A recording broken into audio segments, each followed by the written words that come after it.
Today I'm going to do a little bit different on this video today. I'm going to show you some basic cleaning methods that I use.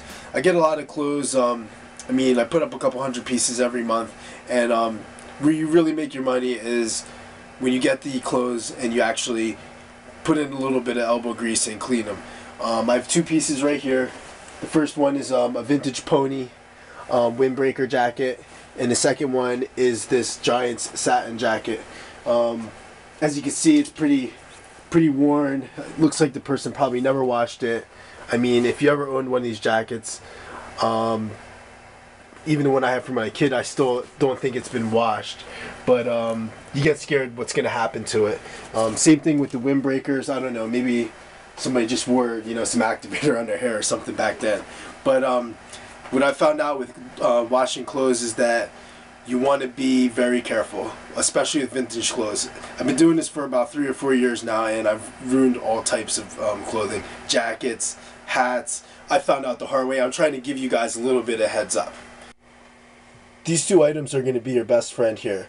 Shout, and this is Clorox Oxy Magic or OxyClean. I just got this stuff because it was on clearance and it was cheaper. I normally get OxyClean, but these two things are your best friends. What I'm going to do is just spray the jackets with the Shout and then just wash them with the Oxy Max. These are the next items you need here. These are like gold, especially even if you just want to keep your own clothes or anything delicate. You need to get the delicate bags. I didn't even know about these things, but any of these jackets, if you put them in a washing machine by themselves, they have a chance of ripping and being destroyed, or I don't know, all types of things. So this is one, I think I just picked this one up at Walmart. You can get them at the local grocery store, Walmart. They have them in all different sizes. So this is something you definitely need. Basically, less is more when it comes to washing stuff. I've learned that you don't want to get too crazy. You don't want to do anything that you wouldn't normally do, because there's all types of methods out there. I mean, I just basically wash a lot of this stuff. If you have a gentle cycle in your washing machine, which I don't, I would recommend using just a gentle cycle and then just hang drying when it's done. So that's pretty much just the basics of things. I'm going to show you how I apply the Shout. I have two different types. I have that spray foam one, and then there's another one that I have, and I usually let that sit in stains overnight. But you're going to make the most money on items that have stains and stuff. Sometimes you won't be able to get the stains out. But some of the pieces are so rare that people don't care if there's a small stain, and they're going to understand. What you want to do is when you're listing your items, you just want to make sure that you point out that there's a small stain and just make that very apparent. And I have almost 100% feedback on my eBay and Etsy store. And you just want to be very honest, like I said, in your listing if you can't get the stain out. But some of these pieces are so rare and there's so few left that people are going to realize that they can have a few small spots. But sometimes you just want to leave it up to the buyer to try to get it out. You don't want to get too crazy and destroy the items. I'll do another video on how I clean snapbacks and hats also, but I don't get as crazy as most people. I just clean them. I don't really reshape them that much or anything. A lot of times you just let them hang dry. They go back to similar form, unless it's one that I'm personally going to keep for myself in my personal collection. Then I'll get a little bit more in depth. So, all right. The next step, I'm going to show you how to apply this Shout in the other way we wash. You're just going to take the Shout, shake it up. I'm just going to spray it all over the collar right there. That's pretty much it. I did apply it once earlier, but I'm just going to let this sit again for a few hours. After the few hours, then I'm going to throw it in the wash. Okay, we're going to do the same thing with the Satin starter here. I mean, when I'm buying these things, at least you're going to sell them for the minimum. The worst starter jacket you're going to sell for at least $15. So if we could get this thing cleaned up, we'll get probably about $80 to $100.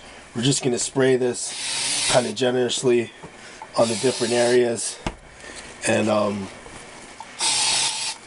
do the same thing. Let it sit for a couple hours with that on there. This is the other Shout too. I use this more on like crew necks, and like this is good for like snapbacks on the sweatband to let that sit in there. But the key is letting things sit around and soak. You could also fill up your washing machine with the OxyClean and let it sit for a few hours or overnight if it's really bad.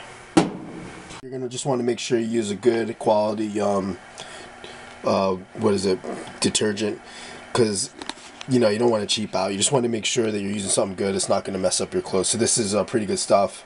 It's concentrated. I'm just going to throw a little bit in there. You want to make sure also if it's really bad to get it inside the bag, just so. But I already put the stain lifter on there, so we should be good with that. Then we're going to throw just a little bit of the Oxymax in here. Normally I have the water running, but you won't be able to hear anything I'm saying if I have the water running. So I'm going to put a decent amount in there, and then I'm going to let that fill up. Don't have the best washer, but make do with what I have. The jacket's out of the washer a couple hours ago. They've been sitting down here drying, and I got say I can't complain with what happened.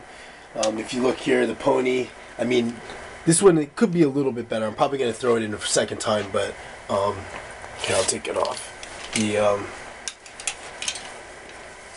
inside neck was really bad, but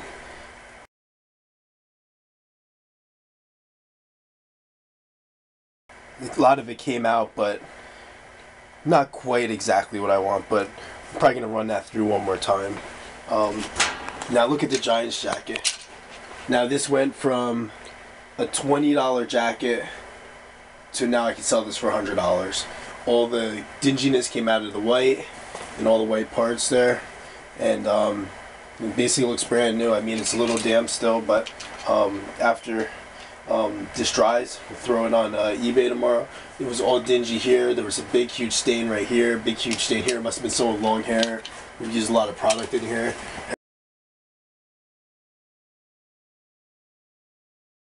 Everything on the back is clean. Starter's clean. This was all brown looking. Now it's all clean and white again. So if you're interested in a Giants starter, go hit the site in a couple of days, or just hit me up on Instagram or something. I'll be happy to sell it. I mean, they made a couple big splashes today in free agency. They grabbed my one of my favorite players on the Jets, so I'm a little sad about that, but you know, life moves on. Anyway, thanks for watching this video. I'm going to do more videos like this soon. Just more tips on selling, tips on restoration and whatnot. Once again, check out my other videos. Like, share, comment, and if you have any other tips, just let me know. But like I said, just keep it simple and don't wreck the stuff you already have. And have a great day.